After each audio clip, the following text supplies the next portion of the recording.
Alright, so today's video is going to be a bit different than usual. I'm going to go over the entire card on the Canada UFC Fight Night between Gilbert Burns and Mike Mallot. I don't know many of the fights, so I'm just going to go through them, make my picks and predictions, quote unquote, and then just do a little bit of MMA news that I've been reading and kind of how I feel about everything. So we're going to start off Jamie Siraj, John Yanez. Don't know either of these guys. Going to go straight off of high. I'm going to go Siraj on this one. I feel like he's going to get it done. Not to mention Canada, debut, lost the United States. Castaneda, Voldrin, don't know. JJ Aldrich versus Jamie Linhorth. I do kind of know both of these fighters. I'm going to go JJ Aldrich in this one. Although she is 2 inches shorter, she's more experienced.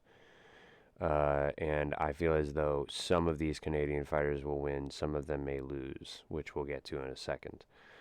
So I'm going to go JJ Aldrich, second round KO or decision 29-28. Melissa Cadden versus Zena Kanova.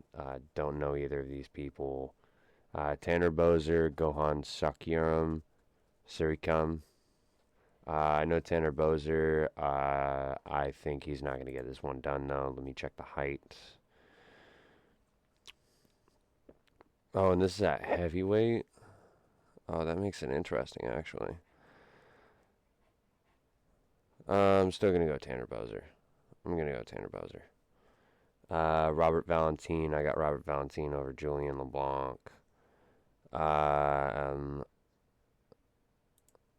Let me check this one out. Is that featherweight? Bazooka's going down. I'm going to go Mauricio Barboza on this one. Thiago Moises. I'm going Thiago Moises. I think he's going to get this one done. Jasmine Judavicius, Karine Silva. I'm going to go Jasmine Judavicius. I think that this one was kind of tailor-made for her in a way. You know, it's a Canada card. They're going to try to push Canadian fighters throughout the entirety of this. Mandel Nalo versus Jai Herbert. I'm honestly going to go Jai Herbert. I think that his submission game is very underrated. His ground game is very underrated. The fact that he's 6'1" is severely underrated. The only thing I do see is Mandel Nalo has a 46-inch leg reach compared to 41. But I'm going to go Jai Herbert, second round submission, third round submission. Kyler Phillips, Charles Jourdain. I do know Charles Jourdain a little bit. I know Kyler Phillips a little bit. I'm going to go Charles Jourdain in this one. I think he is just more experienced, been in more brawls. Had some very bad losses, including the Edson Barboza loss. But he's come back after a little bit of a hiatus. So yeah, I'm gonna go Charles Jourdain, decision. And for Gilbert Burns, Mike Mallot. Imagine this being a fucking main event for a fight night. Jesus Christ. I'm gonna go Mike Mallot on this one. He's a minus 300 favorite for a reason. 6'1" at welterweight. 13-2. Sorry about that. Hit the mic. And Gilbert Burns is kind of over the hill, you know. Last loss was to who? Morales. So, yeah, no, not a good sign. Not a good sign. I'm going to go Mike Mallot. Fourth round TKO. All in all, I think this is going to be a 4 out of 10. A lot of people aren't going to watch it. Not a lot of people care about the fight, let's be real. Next week is Sterling versus Yusuf Salau, which is a pretty good fight night, not going to lie. But now we get into the MMA news. Now, with Carlos Ulberg winning the title over Yuri Prochazka, which a lot of people were a little pissed off about, to say the least, he's going to most likely need 9 to 12 months out of the octagon. With this, it becomes a problem in the light heavyweight division. Ever since John Jones vacated his title, there's never been a true light heavyweight champion. It started with John Jones leaving. Then I believe it was Magomed Ankalaev versus Jan Blachowicz, which went to a draw. They didn't like that fight, so then they booked Jamal Hill versus Glover Teixeira. Jamal Hill won, had to vacate, so then it was Yuri Prohashka, Glover Teixeira, or something like that. And then after that, it was Pereira versus fucking what was it? Like it's just all of these random fights. Nobody's gotten their title and defended it except for Alex Pereira, but Alex Pereira left to go to heavyweight. So I mean, it's the same problem that we have with featherweight and technically lightweight right now, where the champion doesn't want to defend the title, tries to get that double champ status, or is injured in this case, and he's going to be out for 9 to 12 months. The division's going to be log jammed again. There's Paulo Costa in the wings. There's Khalil Roundtree in the wings. There's technically Jamal Hill in the wings. Yuri Prohashka's still a top contender. But it's just, oh man. With him being out 9 to 12 months, we're not going to be able to see him until maybe late November, early December for UFC 320, or what is it, 331 in this case? Or no, 333, which that would be actually a good time. But it's I don't know. It's not a good look for the UFC. It's not going to be, because now that we think about it, like not even a month and a half ago, I was talking about how UFC champions are severely inactive. Merab and Alexander Volkanovski are a dying breed in the UFC, where they will fight the top contenders.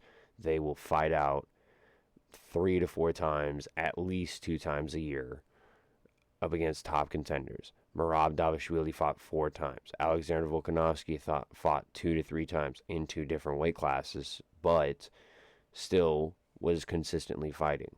Now we got Joshua Van, who might want to go up to 135 to face Petr Yan. Petr Yan still hasn't defended his title. What is it in featherweight? Featherweight, Alexander Volkanovski, good guy. But Ilia Topuria moved up to lightweight, and Ilia Topuria beat Alexander Volkanovski, so now that division's kind of in the mud. Islam vacated the title in lightweight and went up to welterweight, so now lightweight's kind of like it's never really the champion until Islam comes back or he retires. Same thing with Ilia in featherweight.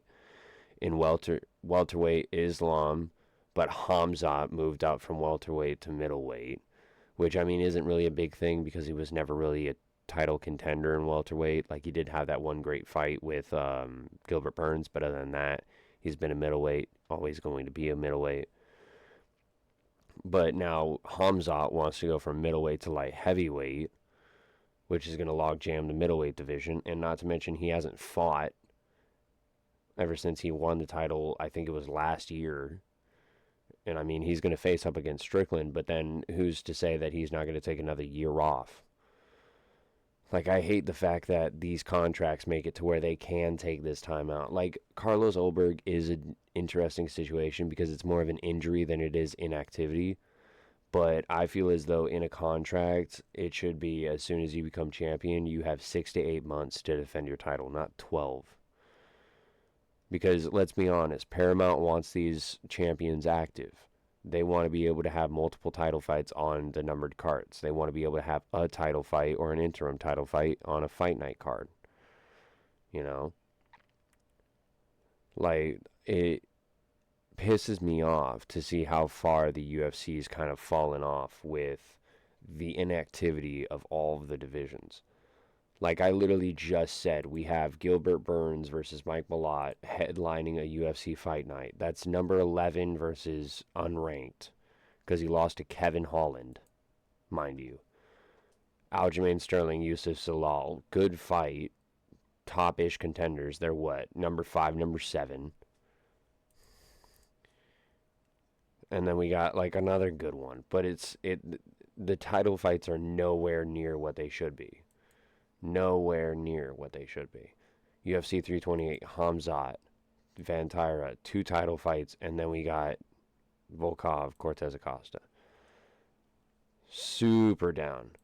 And I mean, we do have the UFC Freedom Fight card, but even still, that gets very muddy very quick. And then there's nothing for 329, nothing for 330 even discussed yet. So it's going to be interesting to see where they come from this way forwards. But in other news, it's also been notated that in the White House, they're going to be using the AB. Oh, not the ABA.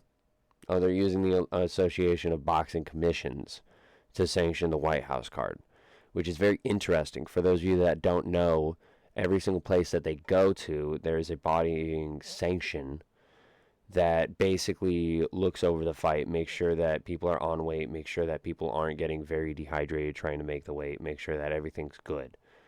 You have the Las Vegas State Athletic Commission. I believe it's the Seattle Commission. Even up here in Alaska, there's a commission. A very small one, but there's still a commission. But for the UFC White House, they're exploiting a little bit of a loophole where it's now federal land. They're on the White House lawn, so they're not sanctioned by any body. So what are they going to be sanctioned by? The Association of Boxing Commissions. Now, this is the same place this is the same one where I believe they had they had a partnership with the UFC for a tiny bit, but it's very interesting because it's bypassing the local DC Combat Sports Athletic Commission because it's going to be a third party. So I wonder how this is going to be with the UFC White House card. Gosh darn it. I clicked the wrong thing. God darn it. Because think about this. Ilya Taporia is at lightweight. He's not really going to be cutting much weight. And the Athletic Boxing Commission has different hydrating rules than state athletic commissions, than the DC, than Florida, than all these other places. So it's very interesting to see how they're going to go through with all of this. But anyways, that's going to be my take on this. If you guys have any questions, feedback, let me know. I'm trying my best to make this channel work. But you know, it's rough. It's rough. So anyways, I guess I'll catch you guys in the next video. Peace.